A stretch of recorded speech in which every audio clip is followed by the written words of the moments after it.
so we don't become the only show in America that had 4 hours to talk and just completely gloss over the Shohei Ohtani news, let's bring that in here before we talk Kings basketball with James Ham. Of course, James Ham of the Insiders, Monday through Friday, 10 a.m. to 12 p.m. here on ESPN 1320. With us now ahead of the Kings and Nets coming up tonight at the G1C. News broke this weekend. 10 years, $700 million. 70 per year. There was all this talk about how high that contract would get. I didn't think it would get that high. I really didn't. He's rich. I didn't think he was going to get that many years. 10 years, $700 million. The Dodgers have already said he's a designated hitter next year. Hopes to go back to being a two-way player the following year. And there you have it. Shohei Ohtani doesn't even have to leave his house. That's kind of crazy that they paid that much for a designated hitter. Well, that's the thing. If you're Shohei, like, how much longer? Like, the injuries come. Like, if I'm Shohei, I'm telling the Dodgers, I'm probably not going to pitch after 2 years. Deal's already signed. Yeah. Given the injuries that he's already had. Yeah. I think he wants to pitch, though. That's the thing. I'm sure he does. But, I mean, it's his second Tommy John. Yeah. The best part would be if he just had his interpreter tell him. That's it. He wants to be a designated. What did he say? He said he's not pitching anymore. Wait, what? He said he's not pitching anymore. Okay. How much is a contract worth for a hitter, Shohei Ohtani? Because he's obviously really, really good at that. It depends on. Is it still 40 to 50? Yeah, it's $500 million. I don't know. We've never seen this before. To be honest with you, we've never seen a hitter only, and like we're talking about, literally a hitter only. Mm-hmm. You don't play the field. Mm-hmm. He just hits, and then he was a pitcher too. But now that's gone for next year. So literally just a hitter. The 40 home runs, 120 RBIs, batting .310. Guess that's worth $700 million if you're the Dodgers. Can the Dodgers put in like stipulations, like they need him to pitch in like a certain amount or something like that? Because that's what they're paying for. Yeah, too late. That's to your point. It's too late. Yeah. If you had those concerns or those things that you wanted to do, it needed to be done beforehand. This is insane. This from Jeff Passan. I was reading about this earlier. I don't even understand how this is legal. Shohei Ohtani's $700 million. So I was reading about the deferment that they were doing, but I didn't. The extent is incredible because there is a. I put the exact phrase. There is a. What is it? A competitive balance tax. It's similar to a salary cap, but it's not. But there's percentages and all of these different things. There's repeat offenders. There's all of that stuff. They're going to avoid that, despite the fact that this man makes $70 million per year for the next 10 years. Shohei Ohtani's this is from Jeff Passan. Shohei Ohtani's $700 million contract calls for him to be paid $2 million a year for the next 10 seasons, with $680 million deferred until the end of the deal. It says CBT, which I'm assuming is competitive balance tax hit on the contract, is going to be around $46 million. Jeez. A huge discount for the Los Angeles Dodgers, which means the Dodgers can continue to go out and spend money on whoever they want. So wait, is he just like independently wealthy? Yeah, I do not. Like $2 million, can they give him loans? Like there's got to be some loophole there because $2 million a year, I mean, it sounds a lot. Well, how much money does he have? Well, we're talking about that's in LA. That's not that much money. Like, well, yeah, but the last contract was probably $100 million deal. Oh, I don't know. That's a good no question. one look. No one look. Yeah. No one look. Oh yeah. I have not looked. Let's see. Hang on. Oh, I don't. Yeah. Is there a baseball page that does this stuff? I think so. I think I can look. My guess. No. Don't look. Okay, I think I got it. I think I got him on Spot Track. Yeah. All right, career earnings. Okay. All right, I think we can do this. Okay. Career earnings, 6 seasons, 6 seasons. Well, this is weird. Oh, this is going to be tough. This is going to be tough. 6 seasons, all for the Anaheim Angels of Los Angeles, Orange County. The most money he made. Wait, are we guessing? Or do we Yeah. not guess? Okay. No, we're guessing. Yeah, we're guessing. All He right. tells you the most he's made in a year, and then you take that and try to figure Well, out see, that's the how weird much he's part. made. The most he made in a year was last year, and it was $30 million. 6 seasons for Shohei Ohtani. No draft. Came over from Japan. 29 years old. 6 seasons. Obviously, this doesn't include the new deal. Since James is new to this, James, we will go to you first. 6 seasons for Shohei Ohtani. The most money he's made was $30 million last year.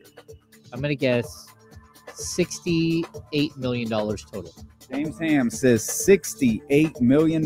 Kenny Caraway, $130 million. $130 million. And just because our other music disappeared, Jesse, we got KC at 130. We got James at 68. Jesse's not in there. He has no idea this is happening. He's missed it. That's tremendous.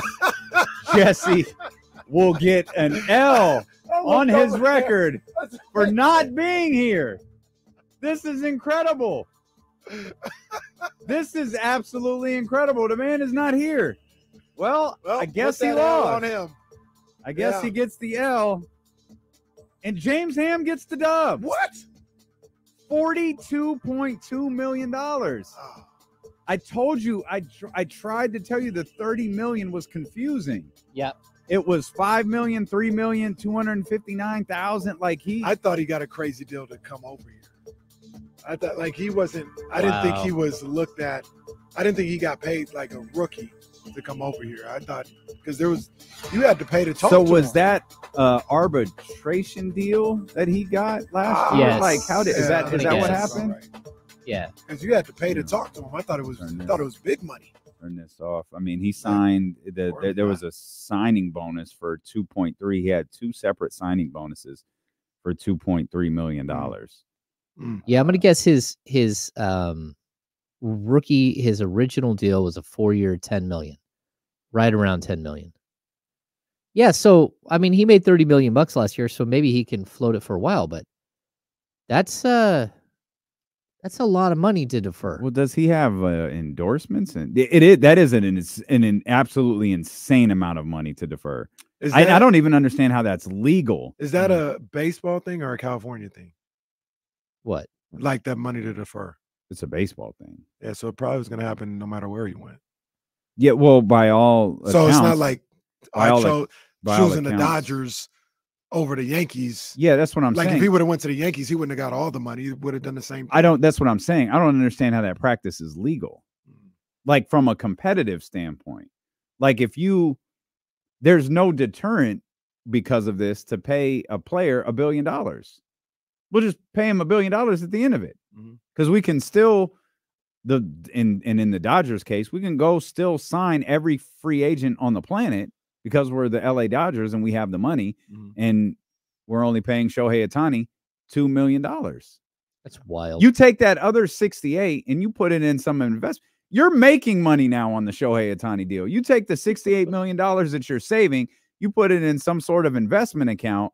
By the time this 10 years up and there's $680 million you got to pay to Shohei Ohtani, it's in an account that probably has $900 million in it.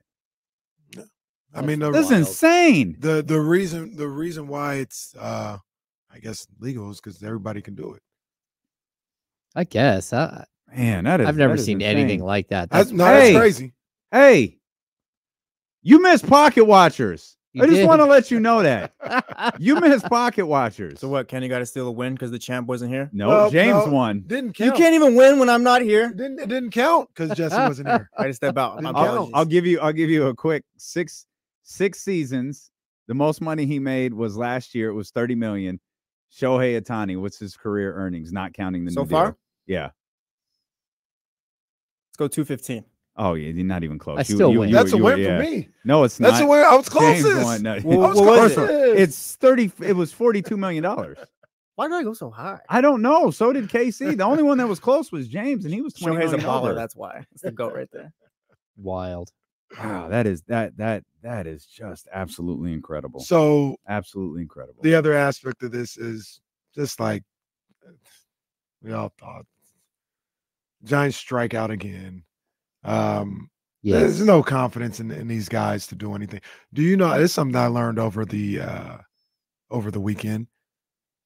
Charles Johnson, owner or the guy who owns the majority of the Giants or whatever, the richest owner in Major League Baseball, valued at $6.4 billion net worth. Mm. So if he would have got wind that, hey, Shohei's got a $700 million deal on the table, and this is before we know these little hacks that they have. Mm-hmm. If you don't up that to $800 million, well, you're worth $6 billion. Your team is garbage. He's worth $6 billion because he doesn't throw his money around, I'm sure. Well, let me ask you something. Is this all right? That does once again. He's worried about making money. This is what I said a long time ago. They're worried about making money, not about winning baseball games. They don't care about baseball. The Giants front office and ownership, they don't care about baseball. I think there's only a handful of owners that actually care. And yeah, you're probably right. He's not one. Probably right. He's not one. So I'll ask you, 10 years, $700 million. Is this investment going to pay off? Well, now that I know the structure of the contract, it's going to pay off for the Dodgers, but let's play along here for a second. They'll make money for sure. The thing for them on the field is about winning a championship. Until I see them win a championship, I can't say they're going to win one. I mean, I would be surprised if they didn't, but I've been surprised a handful of times when they didn't. Like, how are you guys going to lose this time? You didn't got Mookie Betts. How are you going to lose this time? You got Manny Machado. How are you going to lose this time? You got Greinke and Kershaw. Like, how are you going? And they lose every time. So until they actually win, I just got to see it. What if they go the duration of this deal and the Dodgers only win one ring with Ohtani? I would say it's worth it because they need to win one more ring than you have. They have to win a championship. I don't know. I don't think there's any way he's going to live up to the deal. I think the last 4 years will probably be like pretty close to dead money. Like, I just don't see it. He's had, again, 2 Tommy John surgeries. He's a great hitter, but like, we're talking about age 37, 38, 39. Like, that's a lot of money. I think that they're going to flush a good $250 million down the toilet in this deal. I mean, look at Miguel Cabrera. I mean, they were paying that guy so much money the last couple of years, and he's just a shell of himself, but a shell of himself making $30-something million a year. So, yeah, I don't know. I don't think he can live up to it. Maybe I'm wrong, though. That's as great as he is, that's a lot for a guy who only hits. And I know they say he's going to pitch, but even then, I mean, even if he does do both, I mean, he's pitching every 5 days. How much can you really run him out there? A guy that's coming off 2 Tommy Johns, you're going to start him 38 times, and then the playoffs the following year when he can pitch, and think he's going to hold up. Like, I think the Dodgers and the Giants are in 2 different places. If I was the Giants, they have a selling tickets issue and trying to make money for their franchise issue. And I think you go and do everything you can to get that type of attraction. And in San Francisco, if I was the Dodgers, I might have thought about passing on Ohtani if that was the price tag. Yeah, I mean, look, Ohtani's a huge draw. And even the Dodgers can use a draw. Anyone can use a draw. I mean, Major League Baseball is not like it's just, selling out every night. So he will fill the seats. And I guess that's part of the equation when it comes to how much money you're going to pay him. But that's just a ton of money. Like, I don't know. He's been MVP twice, right? Silver Slugger twice. Like, this is a really, really good player. I just don't know that over the course of time, you're not getting 300 starts over the next 10 years. Yeah. You're not. You might be lucky if you get 200. Well, So this contract will look like nothing when De'Aaron signs his 5-year, $379 million contract in a couple of years. Just a quick follow-up. We're going to talk Kings basketball with James Ham here, but since everybody had an opinion on it, Dave McMenamin tweeted this not too long ago. The Lakers will indeed unveil a banner to recognize their in-season tournament in the rafters of Crypto.com Arena on December 18th against the Knicks. There'll be a couple important distinctions. It will be a completely different shape and color than the Finals championship banners. And this I actually think is pretty dope. There will be one IST banner that will reflect the 2023 win, and any subsequent wins will be added to the same banner. So wait, it's completely different. Are they going to pass the banner around? Or is there just going to be spaces for their? Well, if the Lakers win more, there's just a standard type of banner that say the Grizzlies win next year, they get the same type of banner and put it in there. Oh, that's not what that's not how I read this at all. I read this was the Lakers' idea. Oh, the Lakers will hang a banner that will reflect one. Like if they win the championship next year, it's going on the same banner. There's not going to be 10 in-season tournament banners hanging at Crypto.com. Yeah, that makes sense too. Of course, I didn't read it the way that you guys did, so that makes sense. It'd be funny if the Lakers take it down and hand it to whoever wins next year. And what I was saying was James was asking a legit question if the banner is going to be moved from city to city. I was just saying, did the NBA create a specific banner that the Lakers now have, and if like a red, white, and blue banner, I'm gonna guess, and then the Grizzlies win next year and they get the same type of red, white, and blue banner, I'm gonna guess no, because the teams are in charge of their own banners too. If it's just being like picky, if I'm Genie, that'd look awful. You got all that gold and purple, and now you want me to hang up a red, white, and blue banner? Like, nah, it clashes. I'm not gonna do that. Like, it make our arena look like hell. I'm not gonna do that. No, that banner up there. Those are low key Clipper colors. Like, I'm not doing that. Well, the Clippers ain't even gonna be there. Well, it's all right. And I don't want that banner hanging in here no more. And I didn't want that stupid picture of Doc Rivers in my building either. Damn. Didn't the Kings run the red, white, and blue court when the Clippers came to your town? They did. Yeah. It's like, hey, here's home court for you. People really get upset about that kind of stuff. Well, that one looked. It was kind of funny because of the jerseys they had on. It was like, hey, this is weird. This is weird. I really didn't like that court either, to be honest. Maybe it was because of I like the gray one a lot. That it was like I think that was like the next game. Yeah. Like, oh, this is boring. The red should have been blue, in my opinion. That's crazy. I can't believe he's making all that money, and they're deferring so much money. Oh, we're back to Shohei. Yeah. That's crazy. That's absolutely the deferment thing is just absolutely insane to me. Yeah. Absolutely insane. Kings 12-8, 20 games into the season. How's everyone feeling? Fine.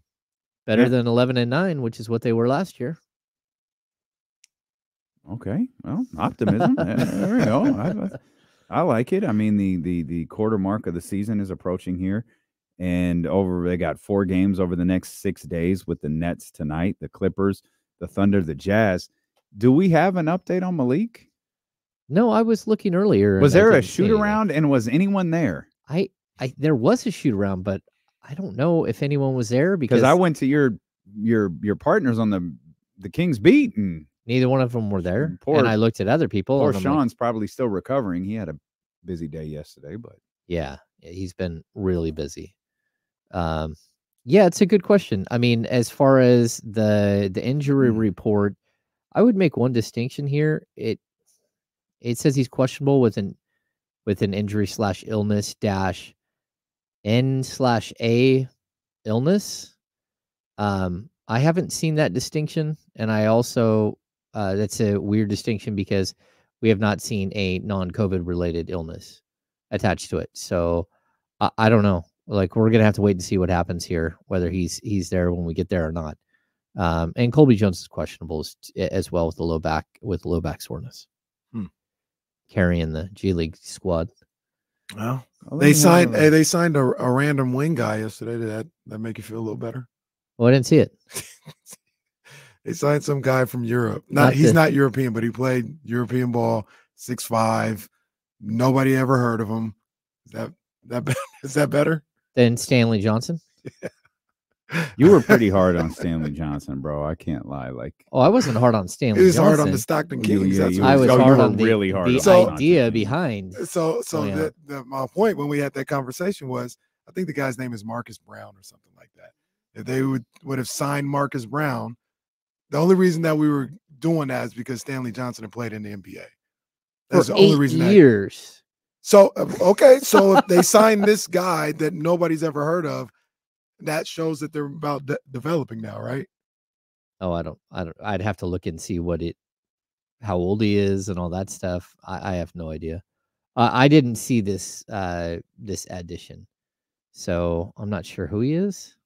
I ain't never heard of the guy. I think it was like Thursday or something like that. But either way, I did want to ask you something else, though, Ham, about the Kings and the way that they're playing basketball. Will Z had a bunch of numbers about how they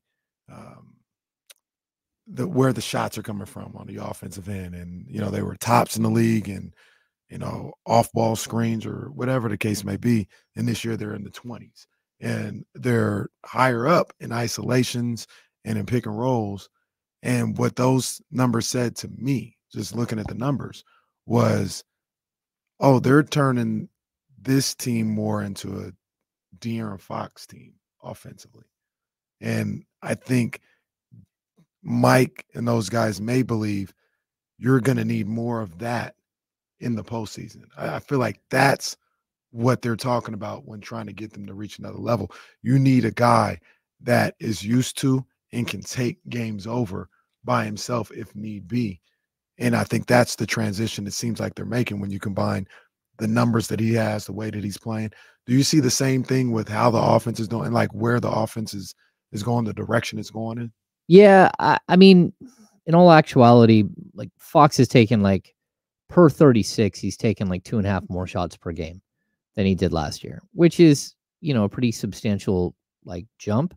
But the fact that he's playing 36.5 minutes a game means he's just on the court a lot more than he has been in past years, which is pretty substantial. I mean, because on paper, he's shooting over 4 shots per game more than he did last year, 4.3 shots per game more than his 18.2 per game last season. But again, a lot of that's because he's on the court for an extra 3 minutes. And that matters. And and again, if you're on the court, it's not just that he's on the court. I think he's on the court in crucial moments where he's going to be asked to score a bunch. So, look, at some point you're going to have to worry about running him into the ground a little bit, especially when you're asking him to play so much on the defensive end and then turn around and be your best player on the offensive end. But it sure does look like it is like a De'Aaron Fox team. And then it's Domantas Sabonis, and then it's like a free-for-all where everyone is fighting for scraps a little bit. The numbers that I was talking about, just I'm not going to go down all of them, but some of them were like last year in pick and roll, man, they were 9th. This year they're 1st. Last year in post-ups, they were 16th. This year they're 26th. Spot-up shots, they were 5th last year. They're 28th now. Handoff, they were 2nd last year. They're 18th now. Cuts, 7th last year. 20th now. So and I didn't look at the tape to see what the stuff is, but just reading those numbers and then seeing they're 1st in isolation now and 1st in pick and roll, man, it sounds, and then just seeing Fox's production, the shots he's taken, he's got 30 attempts, games at this point. It seems like maybe they're making more of a transition into him being in complete control of the offense. Yeah, I mean it's not like out of the realm of possibility. I mean, like the numbers are saying that he's like a much more like active participant in the offense. And I mean, you can also say the same thing about like Kevin Huerter and Keegan Murray and Harrison Barnes. Like they're losing shots left and right. Especially like the last couple of weeks, like Kevin Huerter had that stretch where he was really good. I mean, Kevin Huerter's down to 12.3 points per game. His field goal attempts have dipped all the way down to 10.3 per game. His minutes are down like 3 from last year. So like there are a lot of guys who are having to share the wealth here, and that's before Keegan even starts going. If you get Keegan going, you're going to see him jump up and start taking a bunch more shots. So like I don't know. Like there's a lot of offensive opportunity, but there's also a lot of hungry mouths on this team to feed. And real quick, Dame, the other aspect that we talk about Fox, but it feels like, once again, I don't have the numbers in front of me to necessarily back it up. I'm just going on the field. Feels like Malik Monk is taking a bigger role in the offense this year, playing more minutes, getting more shot attempts, and he's a pick and roll isolation type player as well. So, that may go into that aspect as well. Yeah, I think they're definitely playing a lot more pick and roll than they did last year. It's something that we kept asking for. Like I like the DHO, but you're so good in the pick and roll. Why aren't you going to it? And it does feel like they're doing a lot more pick and roll early on. And then down the stretch of games, that's when you really start running the same play again and again and again, and like using the pick and roll to really, to end a game quickly. Mhm. So it's just a super efficient offense. As far as like, shots taken and all that stuff, like we're seeing a little bit in uptick from a guy like Malik Monk. Like Kevin Huerter, I mean, really, he's only down like 0.2 shots per game off of what he was last year. But the difference is he's averaging 3 points less per game, which is a little surprising that it's that dramatic. But you're seeing Harrison Barnes shots take a huge dip. You're seeing Keegan Murray from last year to this year taking a pretty substantial jump. Yeah. And then the other thing is I think you have a lot of other secondary players who actually are offensive players where, if Terrence Davis was playing like on a regular basis, he would have been taking, 5 or 6 shots every game. And that's actually a lot for a guy who's only playing, say 14 to 15 minutes a night to take that many shots. But we're seeing guys like Sasha Vezenkov stepping right into that and taking that sort of role where he's shooting more than that. And Trey Lyles is shooting more than he did last year. So some of these secondary pieces are actually like taking advantage or at least hoisting up shots where last year it seems like it was a little bit less. Yeah. So is the offense this year worse or just different? Well, it's not as good. I mean, like by the end of the season, though, the tweaks that they're making, the things that they're installing right now may make it way better. And I think way better than now or way better than last year? Well, it could even be more sustainable than last year. Hmm. So I thought when we got to the playoffs, like the Golden State Warriors made them very one-dimensional. That's what you just kept. It's like the same exact thing. And then if you can't break through like the first line of defense, it's just a bunch of dudes passing the ball around the outside. So that's what it started to look like. And it was like, hey, why aren't we seeing more pick and roll? Why aren't we seeing some of these other aspects of the game that they should be really good at? And fact was they hadn't been doing it all year. So like you don't typically call a play like 25 times when you only usually run it 3 or 4 times a game. It's just a totally different dynamic to your offense. So I am surprised that they're not getting as many open looks. Like what if I haven't seen the stats, but that's what you're saying, or they're not taking as many wide open looks, but not really, because look at how we keep talking about Harrison Barnes not shooting the ball. He's not getting opportunities to shoot the ball.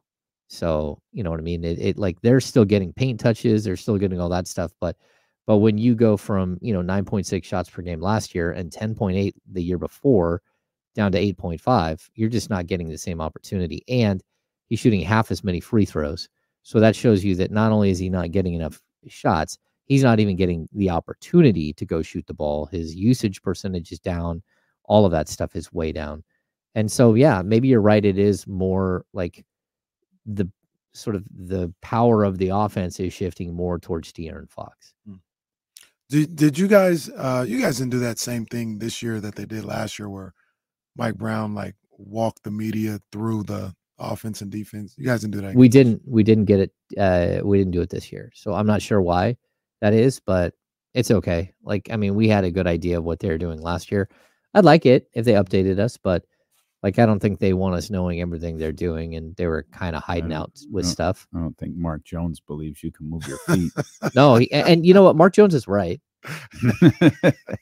Like, I didn't like. I laughed when I saw that. Like, I love Mark. We're friends, and he's right. Like, there ain't no shuffling left in this guy.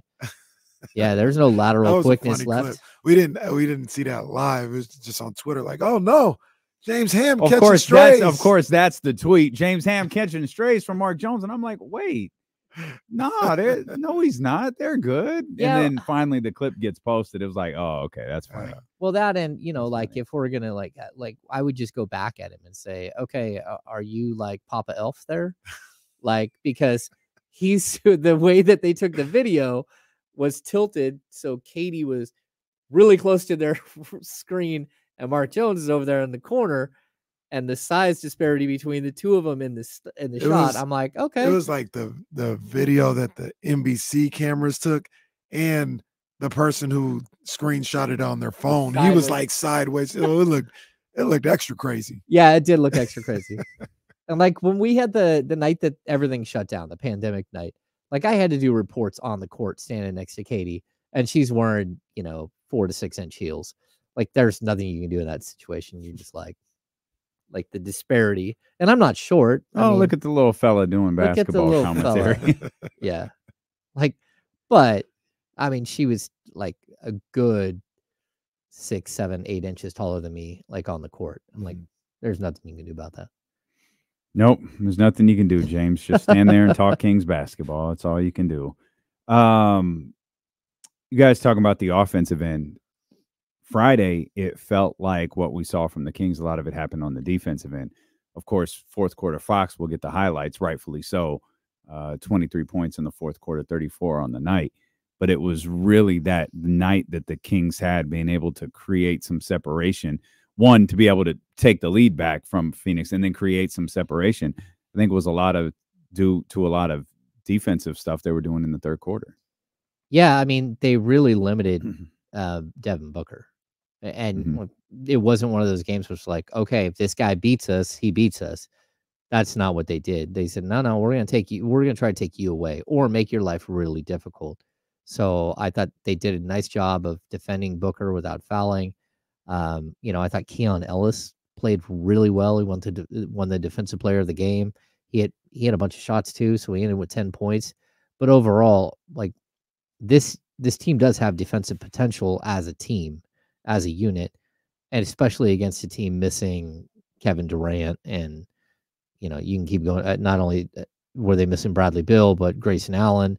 Like these are all offensive weapons. They help space the floor and everything else. And if it's just going to be Eric Gordon and Devin Booker really coming at you, that's not that difficult to sort of defend the court. So I thought it was surprising that they went down big at half. Like were they 59-50 at half, but then rallied very quickly. And then like you could tell one team didn't have the horses and the other one did. So but they look good. Lots of contributions. How did you kind of look at that game on Friday night? I know a lot of people were frustrated, at least, in real time, were frustrated with the game being as close as it was for a little while. And I looked at it simply as like they got the win. A lot of the times in situations like that, the Metsus, guys who don't play often, they're going to be playing really hard to make sure they, show out for the coach or for the league or something like that. And then I also said, how many times, and James, you definitely know about this because you sat there and watched all of them, how many times did a bad Kings team hang with a Warriors team for 3.5 quarters until they said, we're done playing with them and we're going to win this game now? It happens. When you're a good team, those things happen. I think the Kings are a good team. You're going to have, 2.5 quarters of, hey, this team's kind of close. And then you step on the gas and create that separation. That's how I looked at that game on Friday. Yeah, look, when you're going into that game, I think everybody had a little bit of a hangover after losing and getting bounced out of the tournament.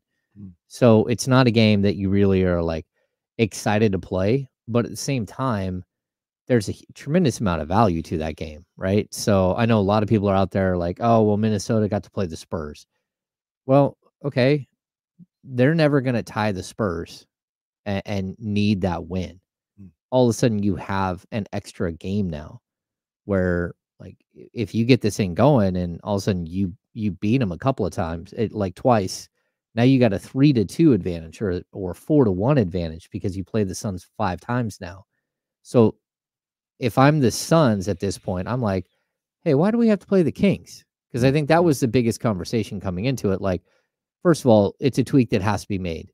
Like, the Kings and the Suns both should have played teams that got bounced out of the tournament were low seeds. They should have had to travel. Those other teams should have had to travel to the Kings and to the Suns. Like, I don't care about the disparity of home and road. That doesn't really matter. What matters is that the Kings should play a team that didn't fare as well in the tournament as the game when you get eliminated. You should not, unless they're going to make a consolation bracket and you actually get something for it. So, but at the end of the day, I really do think that it's a really high quality win. It's a win against the Suns at like the right time because of course Kevin Durant is out. So, I mean, those are things that you have to think of. Like, you could lose to them 4 more times, but you got one on them. Now you know you can beat them, and when they start adding in their other pieces, hopefully by that point the Kings are playing better and can handle it. Because of the Pelicans game, is it still it's 41-41, right? Yeah, because they had the home game and then with the Pelicans, and then the Phoenix one was away. Ended up working out. So it ended up working at 41-41. Yeah, is that right? Do I have that right? Yeah, I think the teams that won. Okay, let me think. The Lakers, I believe, might have an extra because both of their in-season tournament games were home. So now they have an extra home game on the season. So they'll be 42-40 on the road. And someone will lose a road game. But they only played one, right? Because wasn't the other one in Vegas? Yeah. Oh, no, that's true. Now that I think about it, the reason why, and that may be the reason why the Kings had to go on the road regardless. Yeah, that's what I was trying to work. Well, no, you got the home game in the quarterfinals, and Phoenix had a road was on game. the road, so to match up, yes, they had to be at home. The Lakers won. You guys, if they would have lost, you guys both would have been at home. But the Lakers got the higher seed, so maybe that's why you had to go. No, totally. That's what it was. Yeah, the Lakers would have. That's why the Kings were always going to be on the road, because the Lakers had a higher seed, and if the Kings would have played them, they both would have lost. And then the Suns, even though they both lost, the problem there was that the Suns had already played on the road, Kings had already played at home, so they kept it balanced. I get that. It done, even though they never answered our questions. Even though they never acknowledged us. Well, the answer is you play these teams 5 times now. Like that's all we were asking. It's literally all we were asking. How come no one could just say, "Yeah, you'll play the Lakers 5 times. You'll play the Suns 5." Whoever it winds up being, you might have to play them 5 times. Yeah, it's a lot. As long as it's not the Pelicans. Play the Pelicans 5 times. That loss looks so much worse given how bad the Pelicans were, and then the fact the Pelicans were like a joke after that. Like, it was a whole weekend leading into today of just Zion jokes. And then the Ingram Zion clip circulating from the podium about what they do in Vegas if they won. Them dudes beat the Kings. I think it was Aiki from Sacktown Royalty. Everyone, Akis from Sacktown, well, from the Kings Herald, right? He said that the Kings, the Lakers, and the Pelicans are Rochambeau. Like, one's rock, one's paper, one's scissors. They all beat each other in some way, but they can't, like, paper can't beat scissors. So, but paper can. So if the Kings are paper, the Lakers would be rock, but the Pelicans are scissors. And then the rock smashes the scissors. So they can beat the Pelicans, but you know what I mean? So it's like a never ending cycle of people. I thought it was a funny way to think of it. It's just a bad matchup. I think the Kings are a better team than the Pelicans, but they're a worse matchup. And I think that if the Kings play the Pelicans in a 7-game series, they'd be in a ton of trouble. Like, I would go Pelicans in 6, like that, if I had to guess right now. But that's not where we are right now. And by that time, the Pelicans could have 400 games missed due to injury, because that's who they are. Well, that's certainly possible. We'll come back. We'll talk more Kings basketball. I want to go back again, if we could, to Friday's game, because I want to talk about Keon, Malik, and Sasha. I want to talk about the way that the bench has played for Sacramento. So we'll talk more with James Ham ahead of tonight's Kings Brooklyn Nets game at the Golden One Center when Dylan and Casey return here on Sacramento Sports Leader, ESPN 1320.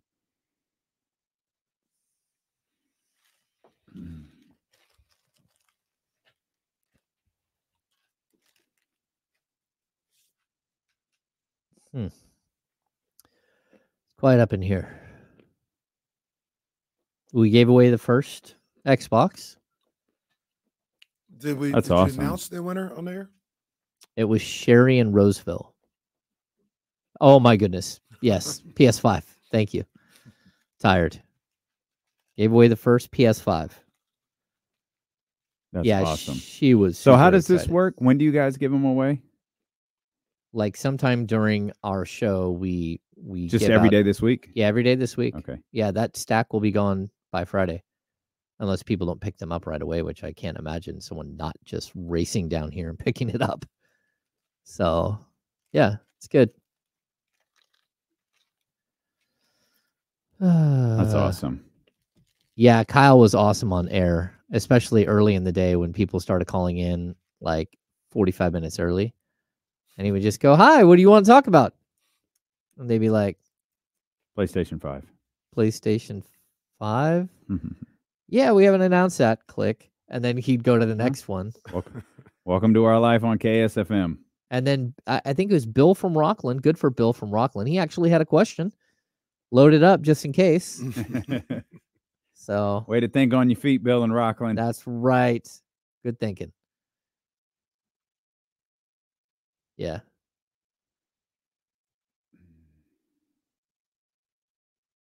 How much does it matter if the Kings like struggled against like just 3 teams really so far? Because that record thing is kind of throwing me off. They're like 1-7 against the Warriors, Rockets, and Pelicans, and just dominating everything else. I think we're missing the Clippers. Yeah, they've lost to the Clippers once. Yeah, once. I mean, like in that record with the other teams, they're like 10-1 or 11-1 or something like that. Though I think. Oh, Yeah. okay, Yeah. I got you. Well, that and they played the first 2 times they played the Clippers. The Kings are on the second night of a back-to-back. The first one was a scheduled loss. The second one is tomorrow.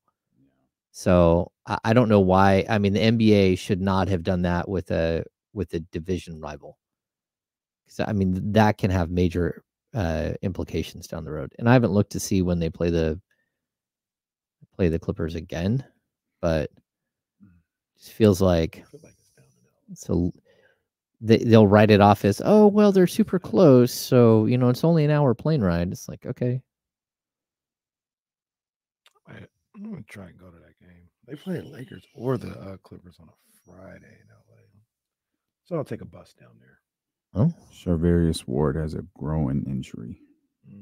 A what? Growing? growing. Hargrave hamstring. Eric Armstead in the same place he was. So next time they play the Clippers, they are on the first night of a back-to-back. The Kings are. See if the Clippers have a game on the 24th of February. Sunday, February 25th on ESPN. No. That's no fun. Here? No, it's in LA. Sunday, February 25th, ESPN, 6:30 p.m. And the last time they played, see, I would be fine if they balance it out. So then, you know, the next time they play the Clippers are on the second night of a back-to-back. But they never quite do that. The Kings are they're at home a lot over the next couple weeks. Yeah. And then they're not at home a lot for like a month and a half between just a long road trip, the All-Star break. They're not home much at all in January and February. And then they're home a lot in March.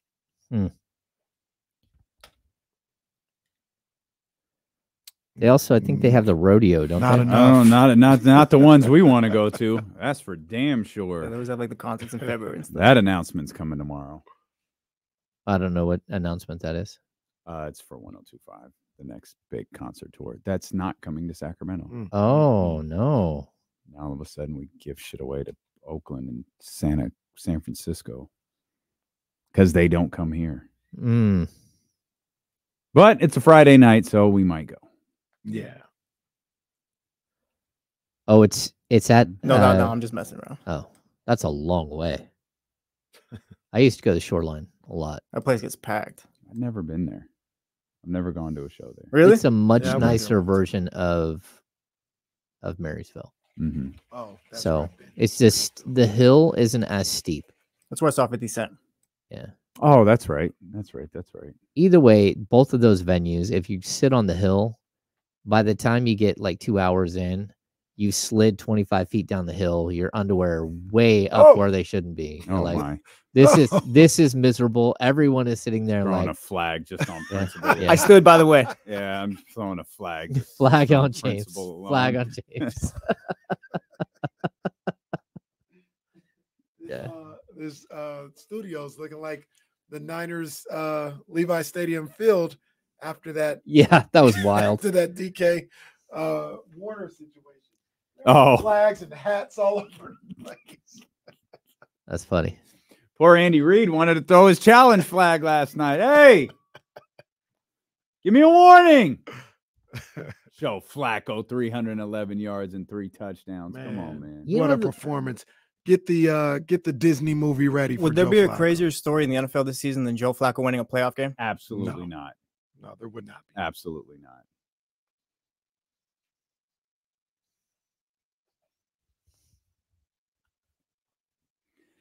It's our Back here song with now. It's our James. song. We took that song. We took your songs. We took your heart. We took your winning season. It's over. It's over for Philly. I thought it was just a game on the road to the bigger goal. No, we're collecting souls on No, the now, road. okay. now he's We're talking collecting trash. souls. Okay. Got you. All right. Kenny's collecting souls. I'm here with James Ham. Kings and Nets tonight at the Golden One Center. Of course, Kings get to win on Friday against Phoenix. I don't want to leave that Phoenix game just yet because another thing that stands out outside of Fox's performances in the fourth quarter, another thing that stands out outside the collective defensive effort in the third quarter is the way that the bench played. As always, it's led by Malik Monk. So we'll be watching his status for tonight really closely. But 2 really big games for Keon Ellis and Sasha Vezenkov.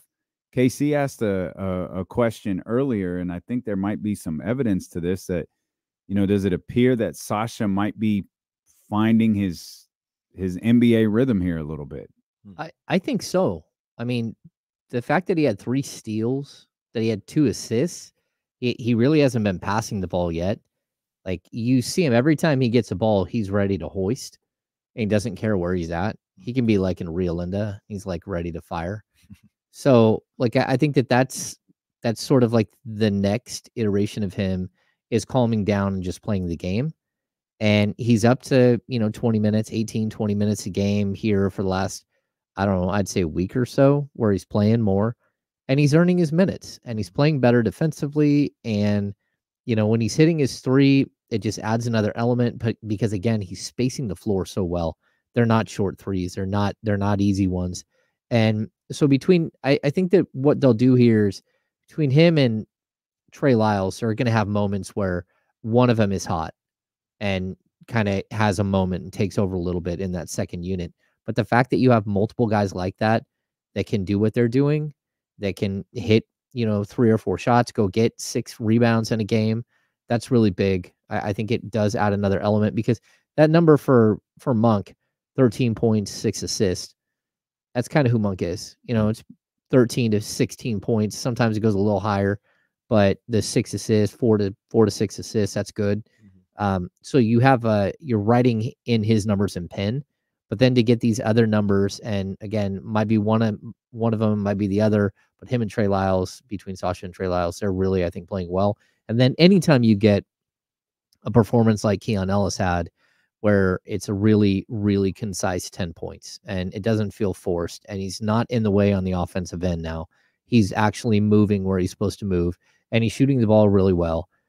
That's just huge because he brings so much energy and like impact on the defensive end.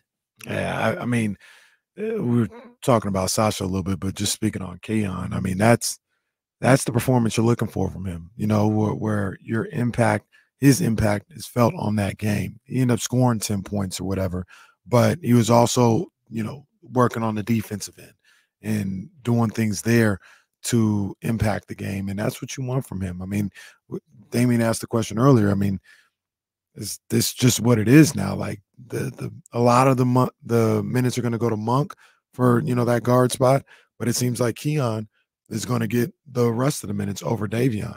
And if that's the case, that's all you're really looking for Keon, in my opinion, is just to have your impact felt on that game, and he did that on Friday. Yeah, well, and you have to be a threat to shoot the ball, right? So, and I think that that's been the biggest problem with Davion is that, like, a lot of times you don't feel like he's just going to catch and shoot. And we've talked about it so many times about just being like kind of a square peg in a round hole. I don't think he's a bad player. And in all honesty, I think he's probably a better player than Keon overall.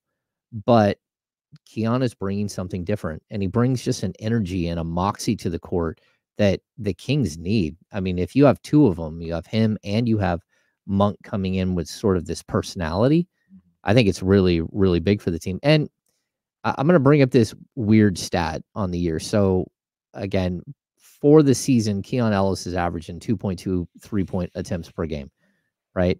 He's only averaging 2.8 total field goals per game. So 0.6 shots per game come from within a 2-point range. He's shooting 87.5% from 2-point range. And I bring this up because he's doing his job. He's not doing anything extra. He's not doing anything crazy. He's not trying to take people off the dribble and do something silly. Every once in a while, he has a pull-up jumper. Every once in a while, he gets out on a break and scores a bucket. But what you're not seeing is a player who's forcing anything. And eventually, his 3-point number, it's going to come right up to 35, 36%. Again, he shot really well last year and at the G League level. I can't remember exactly what it was, but it was really well. And the key to Keon Ellis is always going to be that this is exactly who he was in college. You're not asking him to do anything else. You bring energy, you play defense, you shoot open threes. That's your job. If every once in a while you can get out on a break and run, that's it. Outside of that, your job is very small. This is exactly who you are. And go play the role that has made Bruce Brown a bunch of money and a lot of other players like that. Just go do the dirty work and don't get in the way and play solid defense, and you'll keep earning minutes. Is there a stat or number that you particularly like to keep an eye on? Like Will always has like swing stats of the night. KC looks at made threes. I like to look at the assist total. Is there a number that you kind of zero in on as the game goes along? Yeah, I think assist total is what you talk about. It's something that if they're not moving the ball, I see it like right away. And then the stats always show it out.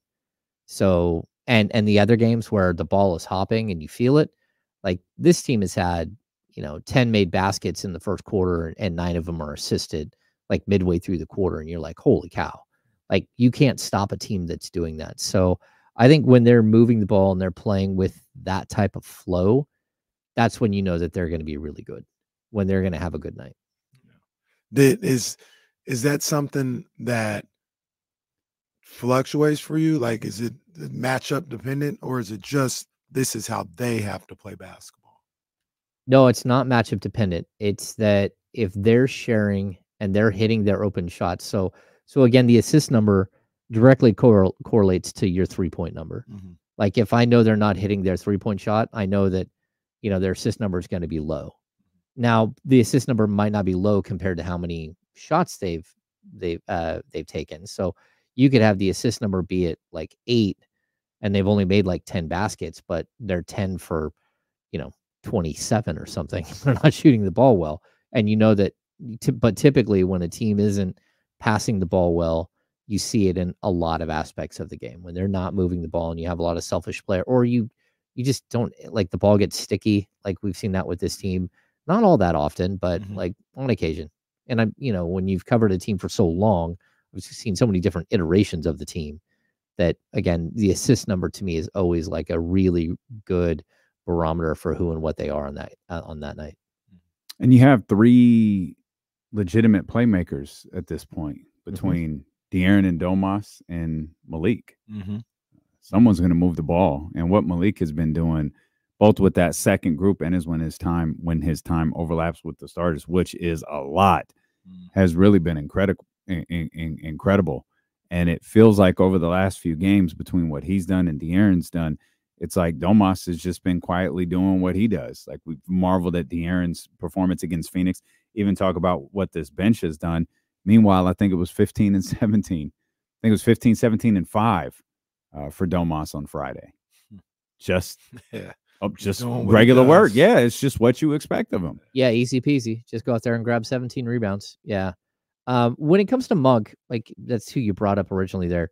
I mean, Monk is just playing so incredibly well. He's not shooting the ball well from 2, but from 3, he's shooting a career high like 42.4%. He also averaging a career high 4.7 assists. His minutes per game are all the way up to 25.1 as opposed to 22.3 last year. So we're seeing Mike Brown. And I would say that even though his minutes are up like 3 minutes per game, his shots are only up 0.7. So it's not like he's going out there and doing crazy things. He's just improved, especially as a 3-point shooter. It's something that like I really think he's done a great job of improving as a shooter as time's gone by. What I like about this, though, is Mike Brown has a job to do, and that's basically to pitch Malik Monk this entire season that this is the right place for him and the right job for him. And it's not easy because, Malik might want more, but at the end of the day, this is probably a perfect situation for Malik, unless he's going to be like a starting point guard for some team that plays a style that just gives him like carte blanche to do whatever he wants. Man, you got to be. I don't think you have to be that great of a salesman. I think Malik, we talked about it before. As long as they're showing respect with the type of contract they offer him, I think he'll stay. But the guy, like you said, it got to be in his ear to be like, this is it. This is how you become, a person in the NBA. That name can last for a long time. I'm not saying you're a Hall of Famer, but a Ginobili, Vinnie Johnson. We talk about Vinnie Johnson to this day because of what he did for championship winning teams. Same with Jamal Crawford, same with Lou Williams. Lou Williams. Like, this could be who you are in this league, and no disrespect to him, he's paid well and he's still a good ball player. You could be Tony Rozier. Yeah. You know what I mean? And I think Monk is, the type of guy that understands that and understands what goes on in a person's career that allows them to ascend to another place, being in playoff games and having playoff moments and things of that nature, that he could get that best right here in Sacramento. Did you mean Terry Rozier? Terry Rozier, not Tony. You said Tony Rozier, and I was sitting here like... Tony. Yeah, I heard it right away. Yeah, I don't want to correct I looked it up. I was like, I don't know. It's Terry. That's where I said Terry. Scary Terry. Yeah, like, in all honesty, I think that there's going to be a point where, again, he's going to have to make a decision. And if you've put him in a situation where he understands that he's been allowed to build, because he's talked about, like, Mike didn't trust me, right? But now the trust is there. And if you allow him to continue to grow, there's nothing that says he can't average 17, 18 points a game coming off the bench for the Sacramento Kings. There's nothing. Like, he has that kind of potential. He has that kind of green light. You might not get that green light anywhere else. Or you might get that green light, but, like, do you want to go be Jordan Clarkson? I know he would like Jordan Clarkson money. Not Jordan Clarkson, Jordan Poole. Do you want to go be Jordan No, you don't Clarkson? want to be Jordan Poole. Well, no, you don't want to. But that's the thing, though. Like, if you want to say, hey, Monk. Don't ever be Jordan Poole. Yeah, you never go full Jordan Poole. Thank you. There's no coming Thank you. back. Yeah, but my point is that, like, okay, you got a whole bunch of money. And I'm sure Malik, if he's offered 17 point something to start from the Kings, if he's offered a 4-year 80 versus a 4-year 130, like, he has to do what's right for him, right? But do you want to go be that guy who just doesn't play for winning, who's just putting up stats, empty stats on a horrific team, and the game doesn't even look serious anymore? Like, they're just, like, every game, now we know what Buddy Hield meant when he said we tricked that game off. Like, they trick every game where you're just watching, you're like, this isn't even serious. Like, you guys are just out there having a great time getting stomped by 20 every game. Like, that's not fun. Wizards will be here 1 week from today. For That's those that are the Wizards. Yeah. for those that are interested. Oh, yeah. They'll be here That's 1 week from today. Of course, last year the great Christmas debacle that was the Washington Wizards man, game. we'll never forget that one. I certainly won't. Now, if we pull off the Christmas outing again, it's the Wolves on Saturday night. It's the Timberwolves on the 23rd. Yeah. It's a tough one to try and see the Hey, beam on. Well, I mean, if you brought them to Washington and it didn't work, let's bring them against the top team in the West. Maybe things will go better this time. I don't know. What do you think about Brooklyn tonight? I think it's a really good team. They're really good from behind the arc. They lead the league in 3-point percentage, and they're like third in attempts or third in makes. Like, they're really, really dangerous from outside.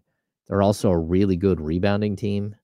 So this is a long, athletic team. We've seen the Kings struggle against some long athletic teams, but they remind me a lot of Cleveland, where they're long and athletic, but they're really, really like thin, like lightweight guys. So I think this is a game where Domas could have a huge night.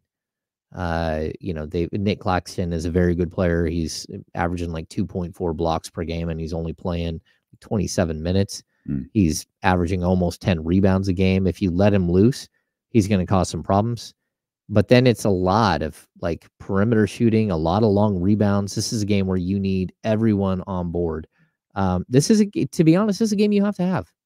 Like, we talked about this last year, and I went and looked this morning while we were on the show. You know how many times the Kings got to 4 games over 500 and couldn't get the 5th win to move 5 games over 500? And then once they did, like, they never looked back. Yeah. And then all of a sudden they were at 9 games over 500, like right away. That's what you need right now. Is this team has a winnable game in front of them. It's a tough opponent, and it's a quality opponent, but it's a game where you're at home. You're 6-3 at home on the season. You need to keep pushing that record at home, and you got to take care of business. It's the first night of a back-to-back. And then back-to-backs have not gone great this year. Exactly. You also, the second thing you need to do is you need to lock the locker room door after the whole team except for Mikal Bridges leaves, and just have the Brooklyn Nets fly away and leave Mikal Bridges in your building, and he's now on your team. Because that's how it works. Yeah. When you get left behind in your building. It is. He needs to get on the wrong flight and be in LA playing the Clippers the next night, because that right there is like the perfect fit. And if that is too much, I agree with you. It's perfect fit. Davion Mitchell in a draft. That's the number one option for sure. True. But if you can't do that, Cam Johnson? Yeah, either one. Did Cam sign? Yeah, he did. Yeah. He did, right? Yeah, Cam but Johnson will do. Mikal Bridges is Yeah, like, Mikal, come on now. Yeah. We're talking them real banners. Yeah, If we Mikal. Get Mikal here. Yeah, Mikel's gonna be an Olympic gold medalist. He's that dude to me. yeah, it's like, what does it cost? Like, what is the cost that you want to charge me? Shohei Ohtani. And the other thing It's the too, fur player with for Mikal, Mikal he's got one of those silly Domantas Sabonis, OG Anunoby contracts. He makes 21.7, 23.3, 24.9. Like, they're never going to trade him just because he's so inexpensive. But man, if you give up 3 first-round picks and whatever else, like, okay, he could be a really good third on a championship team. You build around him, in my opinion. Yeah. That's why. Oh no, I think that's what they'll do. I don't think Brooklyn's. And they're good enough right now.